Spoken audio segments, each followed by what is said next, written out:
Promo റിവ്യൂയിലേക്ക് എല്ലാവർക്കും സ്വാഗതം. ഈ റിവ്യൂ ഇഷ്ടപ്പെടുവാണെങ്കിൽ ഒന്ന് ലൈക്ക് ചെയ്തും സബ്സ്ക്രൈബ് ചെയ്തും സപ്പോർട്ട് ചെയ്യണേ.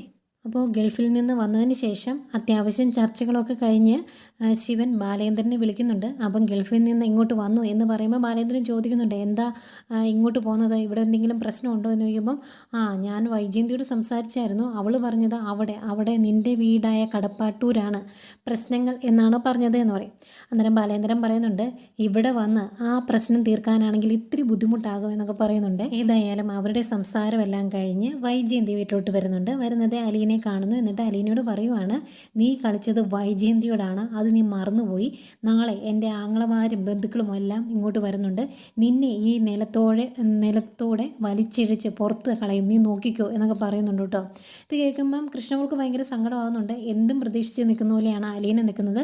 ഭയങ്കര സന്തോഷത്തിലാണ് രോഹിത്തും ബബുദിയും എല്ലാവരും. ഏതായാലും ഈ സംഭവങ്ങളെല്ലാം അലീനെ വിളിച്ച് രേവതിക്കുട്ടിയോട് പറയുന്നുണ്ട്. അന്നേരം രേവതിക്കുട്ടി വിഷമത്തോട് ചോദിക്കുന്നുണ്ട്, അവരെല്ലാവരും കൂടെ വന്നിട്ട് സാറിനെ തല്ലുവോ, ഇനി ചേച്ചിക്ക് എന്തെങ്കിലും പ്രശ്നം ഉണ്ടാവുമോ എന്നൊക്കെ ചോദിക്കുന്നുണ്ട്. അതുപോലെ അലീന ഈ കാര്യം ബാലേന്ദ്രനെ അറിയിക്കുന്നുണ്ട്. അന്നേരം ബാലേന്ദ്രൻ പറയുന്നുണ്ട്, നിന്നെ ഇവിടുന്ന് തുരത്തുക എന്നതാണ് അവരുടെ മെയിൻ ഉദ്ദേശമെന്ന്. അന്നേരം അലീനയ്ക്കും ചെറിയ ടെൻഷനൊക്കെ ആകുന്നുണ്ട് കേട്ടോ.